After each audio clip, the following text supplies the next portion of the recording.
Ladies and gentlemen, I am your host, Keith Andrew, and this is episode 293. I am here with the talented and beautiful Amy Clover, and I just want to say thank you for being a guest on my talk show. Yeah, and thank you for having me. For people who want to know what my talk show is about, the whole point of my talk show is to show people that even with having a learning disability, I can still overcome controversy and reach my goals in life. At the same time, I'm able to turn myself, trying to catch my breath. The whole point of my talk show is to show people that even with having a learning disability, I can still. I did an interview before you, so I'm gonna kind of like start taking a drink of water. Hey, anything can happen live. The whole point of my talk show is to show people that even with having a learning disability, I can still amount to something, and at the same time, I'm able to turn myself into an example for anyone dealing with a learning disability or disabilities. But you should never give up, and you should prove to people you can still amount to something.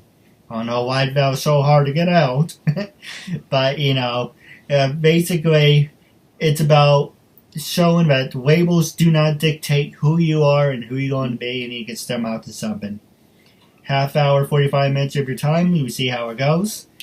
And starting off, it's freedom of speech, freedom of self-expression, say anything you want. And starting off, what can you tell us about your life growing up? And did you do any sports when you were in high school and college? So when I was a kid, I was not exactly a very sporty person in general. I was usually indoors. I spent a lot of time online. I spent a lot of time playing with my friends. And I spent a lot of time watching television, watching cartoons. Cartoons practically raised me when I was a kid. I did some sports when I was in middle school. I tried maybe a year on track, which I always came in last or second to last place. Always proud of my second to last places. And I had a year on basketball where I made one basket. I was very proud of that basket. I was also the shortest person on that team. When I went to college or high school and college, I didn't do any sports. They were just not my thing ever. I did like soccer when I was really little and dance when I was really little. I'm way more active now than I ever was as a kid or as a college kid. I hear you. Same thing for me. I always liked basketball, but I have some slow reflexes, so I lost how many times I got whacked in the face. So I always said, pass me the ball like this, and I'll shoot it down. Instead of like, hey, Keith, think fast, it used to whack me in the face. I didn't mean to interrupt, I'm sorry. Oh, no, I was giving an ugh of pain for you. That sounds awful. And the other one was, how tall are you, by the way? I'm 5'2". Alright, so I'm about 5, I like to say 5'10", but I'm like 5'9". And for the basketball hoops, they're always up too damn high. I can make some hoops, but if I stand in front of it, it's like, yeah, that's not going to happen. Yeah, no, I totally hear you. But the other question I was going to ask you is, when you were in college, were you a study nerd or party animal? And did you ever get the chance to do one of those human pyramids, or not a human pyramid girl? So I'll answer these questions in the row. I was not a party animal at all in college. I was such a nerd. The majority of my life is being a huge geek. Like, my idea of having a party was having my friends come over. We played video games, we ate ice cream, and watched anime or other cartoons, and that was pretty much it. I was like, oh, what a crazy night. Like, that was it. We were excited about that kind of stuff, and crafting and whatever, like nothing at all cool. As for human pyramids, yes, I've been part of many of those. To this day, I think maybe 3 improv shows ago, I was part of a human pyramid. So it's a common part of my life. Well, first thing, we should definitely hang out because we sound like we have a lot in common. Oh, great. Yeah, I know I'm not really into the party scene, the whole drinking. When I was younger, I miss it. I still try to convince my family to do this again. I try to convince my sister and my brothers. Like, remember that time we had a video game tournament where we just sat around and, like you said, had ice cream and played video games? I miss that. If you're interested, we should definitely do that. Yeah, that'd be awesome. We could have a video game party. Why not? I'm sure there are tons of people, nerds, geeks, and awesome folk who would love to join us. And what about what type of human? I love human pyramids. I'm a loser, so we should definitely do that. Oh, that's great. And not to impose on you, that's an idea. And the reason I say that is I'm trying to do like a YouTube record. I'm trying to get as many girls together to do a bunch of pyramids. Like it's either the normal one or the stack one. Basically, I'm trying to set some records. And there's a bunch of pyramids I always wanted to do, but I never got the chance to, so I'm a loser. So, if you're interested, maybe you can help me do some. To do a human pyramid, so for record, is it like how many people you can get in a human pyramid, or how many people you can do to film themselves doing a human pyramid? Well, it's a little of both. It's kind of like you get like an exercise ball. And so you get, let's say it's me, you, and like 6 other girls, and we're all stacked on top of one another.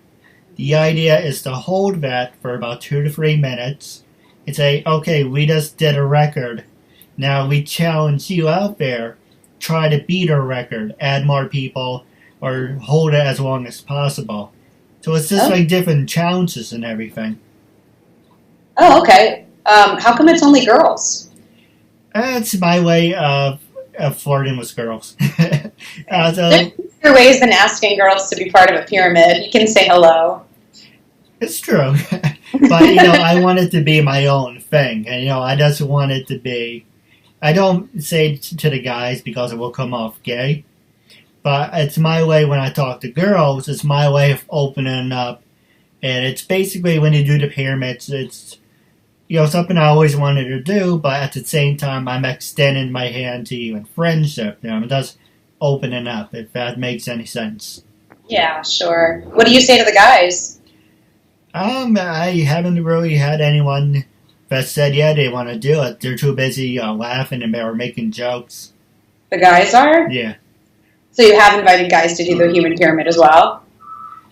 So once or twice. There's a couple I went to school with, but they said no, they're not interested. So it's like, you know what? I love the pyramid stuff. I want to make it my own thing. If that makes any sense. I know it sounds dumb. It does. Now I'm going to pass the show over. Actually, yes, I'm going to pass the show over to you. This is your time after all. And you can ask me anything you want. I know I just embarrassed myself with the whole pyramid stuff, but people know I like human pyramids, so why not?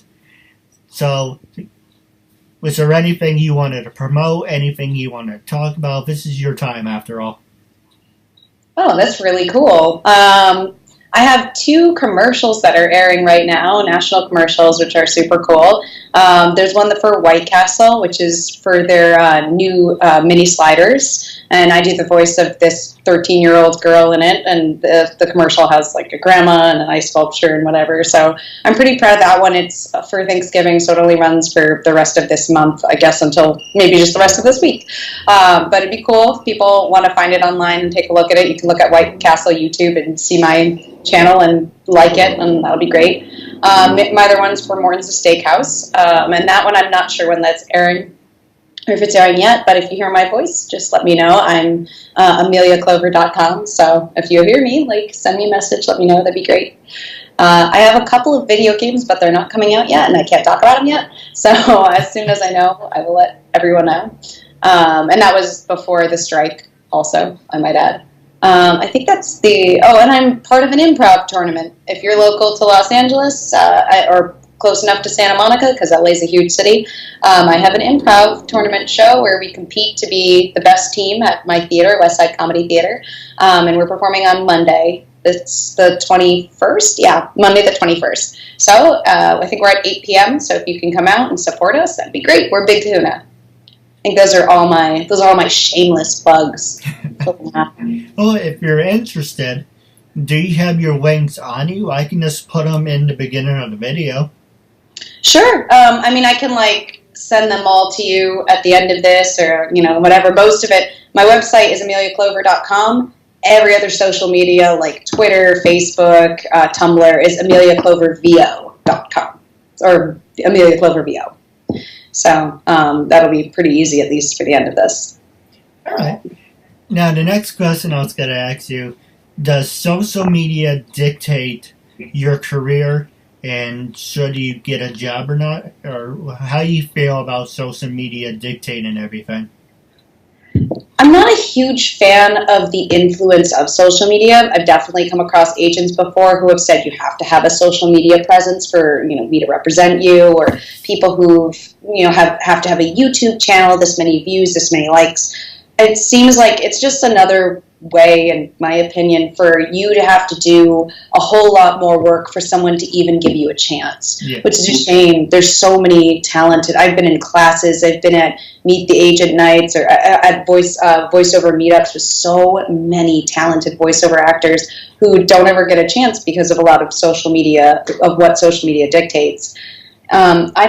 I have a pretty, I try and update every day on my Instagram just for that reason, and it felt really weird at first. It still feels really weird to be, just promote, oh, hey, this is what I'm doing here. It feels like bragging, and I really hate bragging. I never want to make anyone feel little, that's never the intention of the post, but I'm there oh, my national spot, here's this thing I did, and I'm I don't like self-promotion, but it's kind of like part of the package. Nobody really likes it, unless you're a narcissist, but... It's unfortunate, and I wish it wasn't necessary, but I don't see how it would change as we just keep getting further and further and further into the box, into the computer. So it's something I guess you just have to swallow and live with. That's true, and a lot of people said to me, I would only be on your show if you pay me, or, I got celebrities turning me down, so can you guarantee me 1,000 views? Yeah. And I'm like, whatever. Let me ask you something. Say when I approached you, honest opinion, say whatever you want. I know you probably think I'm going to ask for flirting with the girls with the pyramid. It was just a question. Well, it's something I'm interested in, but I guess it's a guy thing, but I'm just opening up to you. I'm not extending my hand to you in friendship. Yeah. That's why it's easier to talk to women than to guys, if that makes any sense. Yeah, absolutely. So, what I was going to ask you is, when I first approached you, I usually say this to the end. It's up to you. You can hear it now, you can hear it at the end. Sure, let's have it now. When I first approached you, what was your honest opinion of me? And what was your first actually, say the honest opinion. George, actually, it doesn't really matter. When I first approached you, what was your honest... I can't even talk. What is your honest opinion of me when I first approached you? What did you think of the message? And did social media have a factor in it? Do you want to get a couple thousand people to follow you? Or do you think, Keith had a good message, I want to give him a chance?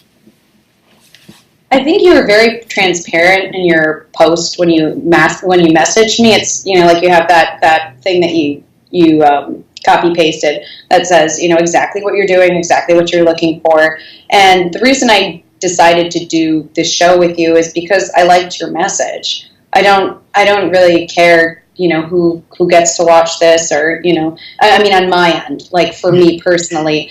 I don't think a lot of, voiceover fans are going to try and see what I have to say. I think it's more for your people with learning disabilities. And I think it's really fantastic that you're able to show them that you can talk to really cool people, and that you can have a show and be successful, and that they shouldn't let their learning disability get them down. I'm more here for your message than for mine. And I thought you seemed cool. I did check out your Facebook page to just be who is this person? Are they legit? And you have a lot of people supporting you on there, who had those, I think they were holding up signs saying that they supported you. And I was well, you know what? I think he's legit, and I'd be happy to talk to him. If you're interested, I would love to have you as one of my supporters. Oh, sure. And this is I'm supporting the fact that I'm supporting the show and what you do. Is that correct? Yes. Yeah, then totally. I'd definitely write a sign and support you.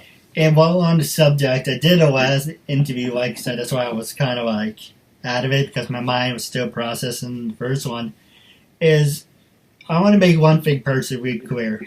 I do have a disability, Mm-hmm. and yes, I'm a little obsessed with human pyramids. I'm a loser, but That's a loser. Human pyramids are cool. it's true. And it's, I do have a disability. That's not like a front. That's not like, one of those mask things I'm going to put on, put off. It's because the guy asked me, and he's a comedian, so I got annoyed, but then he said, oh, we just do it for fun. He asked me, what's my disability? I told him. I said, well, I'll give you a perfect example. He asked me what my disability is. I'm pretty much like you. So far, I'm a guy, you're a girl, apparently. And I learn at a slower pace. And what that means is, I give you a perfect example. You say, okay, you're going to get a script. Okay, read the book, read 1 through 5 and whatever. And you're like, okay, sure. But for me, you have to sit down and you have to read it to me. I'm not dyslexic. Like, I can read a little bit, but like when I do the online applications, when I have to read it, it really bothers me. So I can read a little bit, but if I don't know something, like a word, I just make it up. So it's just, I learn at a slower pace, so I learn hands-on. So you say, okay, we're going to do page 1, and you got to read it to me. You got to make sure it sinks in. Then we're going to go to page 2. Then we go back to page 1, make sure it sinks in. So basically, I process things at a slower rate. Why this is an example is because I've been playing with iMovies for about 2000, 2001, so about 15, 16 years. And I've been doing this day in, day out. I made... The KeithAndrewNetwork's been around since 2010. And when I first started, and if you want, I can go with something else if you don't want to hear it. No, go for it. When I first made the KeithAndrewNetwork, it was originally Keith Andrew Network Inc. Incorporated. And they're like, you can't use Inc., you can't use Incorporated because you're not a corporation, blah, blah, blah. So I was like, screw it. The Keith Andrew Network. So I took videos and pictures, like Trish Stratus, Alita. Say you were a swimsuit model, I took pictures of you. And then I would put them all together. I would add special effects to them. I would have your theme song to it. It would look very nice. It would look professional. And I was doing that, and I was like, well, this is really good. Now, say you do the same thing, and you have just saying if you had a learning disability. Say, oh, Keith is doing this. I want to do it too, but you do it better than me. Say, I'm a fan of Keith. I'm going to take his pictures, do little special effects and whatever. It's like now people are starting to make a trend or doing copying. I'm like, well, how can I stand out? What can I do to be different? Well, I have a learning disability. I was labeled as mentally challenged, mentally disturbed, and retarded. And for the longest time, I was using it as a crutch. Why not use that as a strength instead of a weakness? So I came up with the idea of doing a talk show. Don't ask me why. Seemed like a good idea at the time. But when I first did the talk show, it was only, like the first impression you got, you thought it was just audio. And I did just audio. I did 72 of them. People from Mighty Morphin Power Rangers and Dragon Ball Z and Amazing Spider-Man, and I was still having panic attacks. And the whole point behind it is because I do have poor people skills. I suffer from depression. I have extreme anxiety. So this is therapy for myself. And it got to me. People say, you have this great format. Why aren't you as big or bigger than you portray yourself to be? Why don't you have this? Why don't you have that? And I'm like, would you like to help me? No, if you can't do it yourself and it's not meant to be. I was like, yeah, thanks for ass. Didn't say it to them, but that's what I was thinking. And I'm like, one guy said to me, do it over, different format, see where it goes. Thanks to you, we're up to 293. It took the second time to do this. That's the first time I took people at their words. And it's like, give me a perfect example.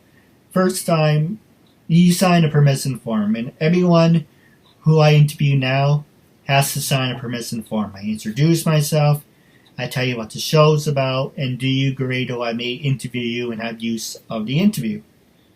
The first time I did it was I was taking people at their word. Or I would say during the interview, before we get started, do I have your permission to record you? Usually would say yes. Then you would say, yeah, you know, my agent said, my publicist said, you asked a lot of stupid questions.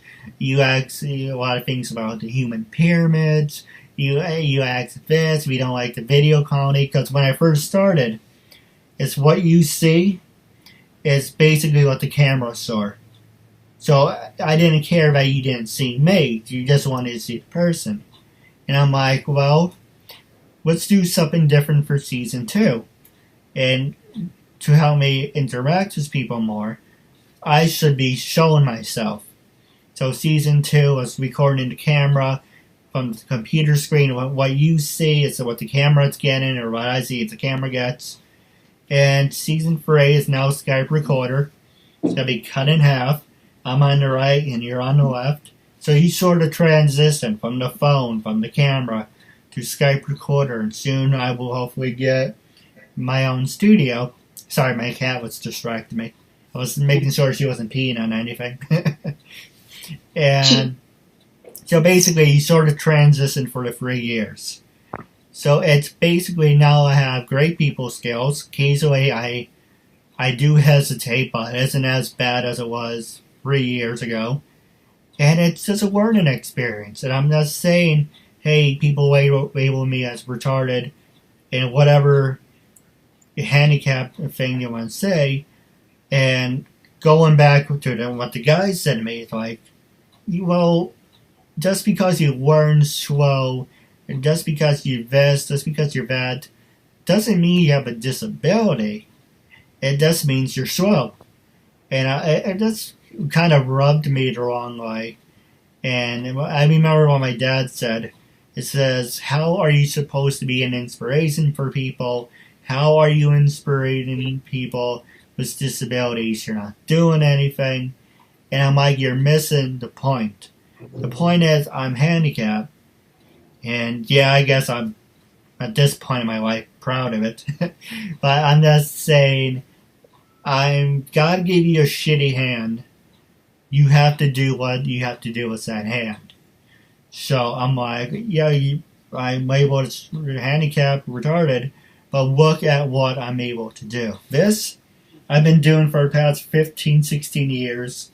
Wow. Been working on it day in, day out by myself. So to me, this is like second nature to me. This is like normal for me. But to hold down a job, you know, I keep getting fired. Yeah, I'm not doing a delivery. It's just, again, poor people skills and anxiety. And this is helping me, but it's not what I want to be doing for the rest of my life. I want to be capable of making my own choices, say, I want to do this because I feel comfortable doing it, instead of looking for a temporary fix, saying I can try it, pay the bills, and just sit around. I want this as badly as you want your career. I know you want to become a really terrific star and you want to move up. I know how badly you want it. And it's the same thing for me. You know how badly I want this.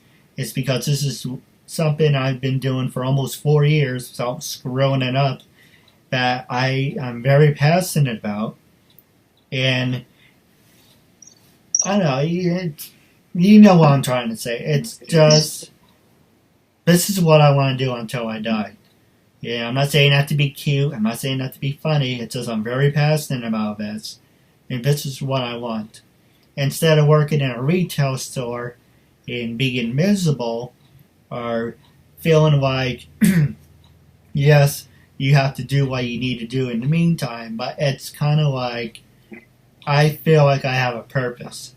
And the fact that annoys me, and I promise to pass it to you, and I promise I'll shut up. It's okay. It's just, when people say, what's your disability? And I tell you, and then they try to micromanage me. Well, let's break it down. What is this? I felt like saying, who the hell are you for me to explain myself to? I am telling you I have a disability, and if that's not good enough for you, then why am I talking to you? Not saying that's directed at you, just saying for anyone out there that it's like, why do I have to dissect myself and say, well, if it doesn't sound good, or your message does sound good, but it doesn't match up to the person, I'm like, just because I'm not missing an arm or a leg or in a wheelchair or deaf or blind, doesn't mean I don't have a disability. There's hundreds of different disabilities out there. But it's kind of like, I don't know, if it doesn't please them, then I guess you're doing something wrong, right? Mm-hmm. Yeah. Well, I have a question for you. Given the current political climate, how do you feel about your rights? All right. Can I have an example? So we have Trump as our president-elect, right? Yes. And we know that he doesn't look very positively on minorities and LGBTQ. He's, been seen making fun of a disabled reporter. So being that you are a person who is in the minority, I was curious how you felt. How are you feeling right now? Okay. To be honest, as long as I'm still getting my disability money, I can have a roof over my head, I got to do my talk show, and with my wife, that's all that matters. It's funny you should mention that, because in my last interview, I was interviewed by, can't think of her name, Leslie Marshall from Fox News. And she asked me, she basically liked my message, and she wanted me on the show to talk about, she sent me the video about this girl who's disabled, and she said, Trump doesn't speak for me, Trump doesn't see me, Trump doesn't do this and that, and I thought we were talking about that. And I realized after I opened up about that, we're not talking about the same thing. She's talking about the reporter. I thought that's a whole big thing. It's about as Trump made fun of the guy with the disability. I laugh at inappropriate things.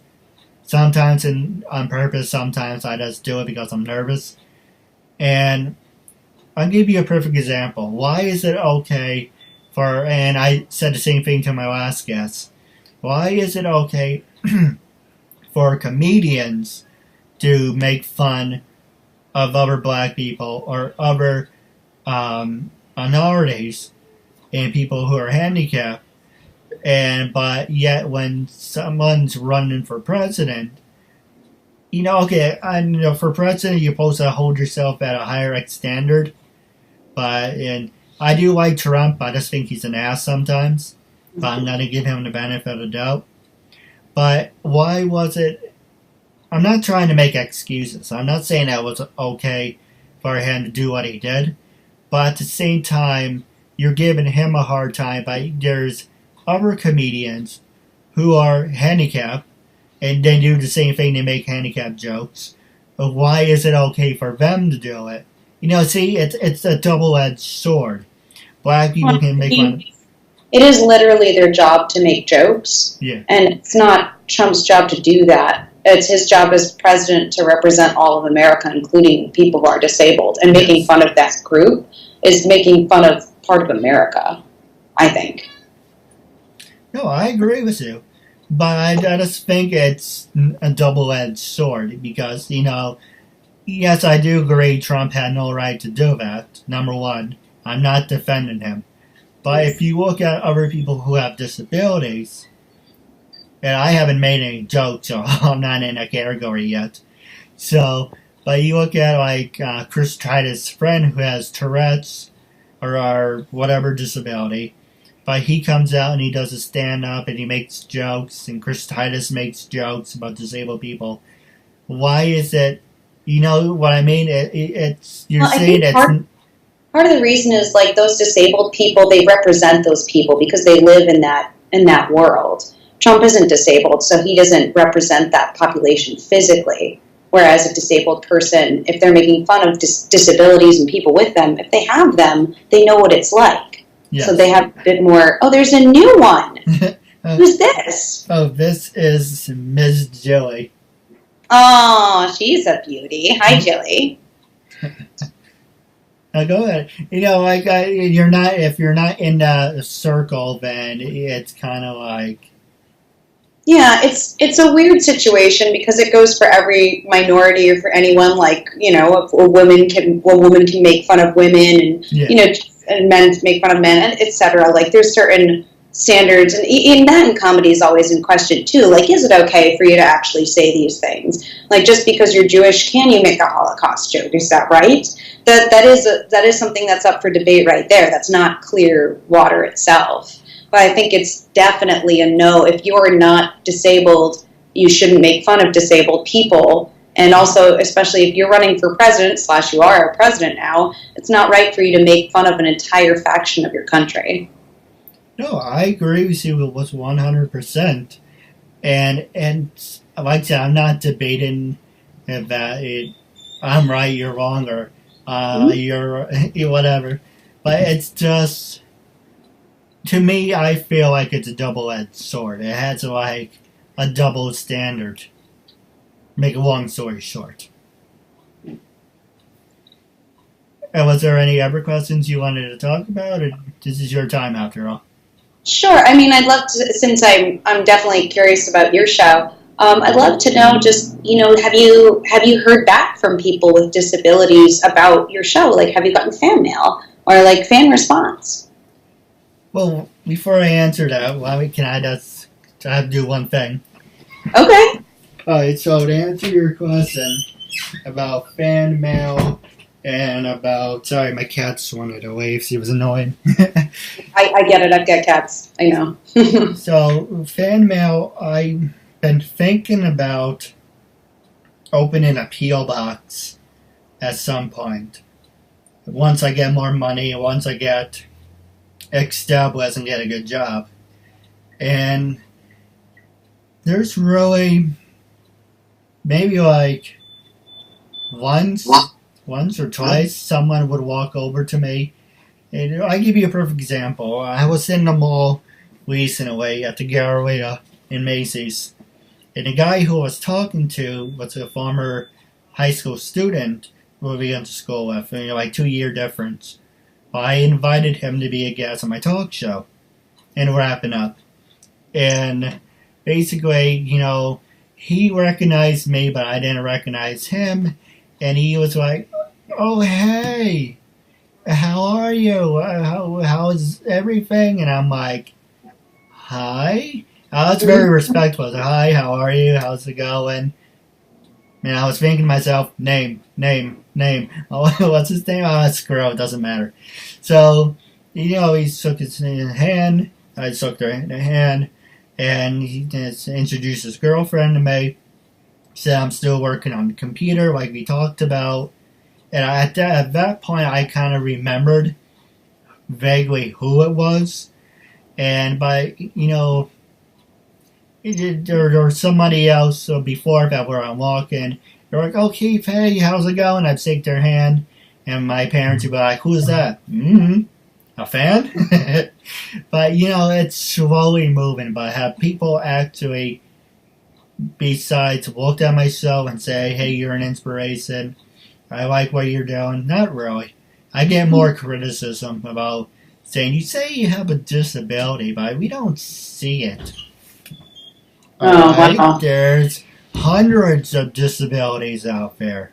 That's infuriatingly ignorant. I'm sorry you have to put up with that. That's true, and it just like with the last guy I interviewed. The nice guy does. I don't see anything wrong with you, but you're saying you have a disability. There's more than just one disability out there. I don't know. It's just stupid. Yeah, it's infuriating how much people rely on their eyes to tell them about a person. That's like ridiculous. Do you have like an email people can email you at? Because maybe people could email you, and that would be easier than a P.O. box. That's true. People can support my work. Actually, wrapping up now.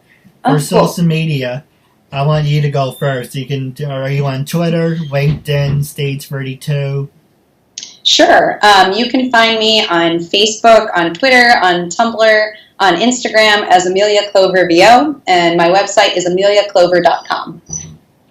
And now for me, it's hashtag on Twitter, hashtag Keith, and I keep saying hashtag, but they don't really use it. But it says, for whatever reason, went from hashtag now it's at. So now you go at KeithAndrew88 on Twitter. I'm on Instagram. I believe it's the Keith Andrew Network, or one word. YouTube, you can subscribe to my channel, and it's basically the KeithAndrewNetwork.com, the Keith Andrew Network. I'm trying to use my name, Keith Andrew. Type any of those in, it will pop up. And my Facebook fan page, Facebook.com/Keith Andrew Network. And don't worry, it's all got to be in the description box. But wrapping up our interview, I do have a couple questions for you off the air. Sure. But wrapping up our interview, and I asked you before, but I'm going to ask you again, because why not? After doing the interview with me, I know I asked a lot of stupid questions, and you asked a lot of hard-hitting ones, but hey, every interview is different. Sorry. What is your honest opinion of me going forward? I think you're the exact person that I thought you were when you messaged me. You're a learning disabilities crusader who's looking to show people that you can do anything if you try, especially people with disabilities. And you stand with me on the fact that this is not a front, this is not a mask, this is who I am. Yeah, you are exactly who you say you are, at least in my impression. No, I appreciate it. Now, wrapping up our interview segment, and stay tuned for after the show. But wrapping up, I just want to say it's a real honor and privilege to have you as a guest on my show. And I'm looking forward to building a friendship with you as well. Yeah, thanks so much for inviting me. I look forward to our video game parties. You bet.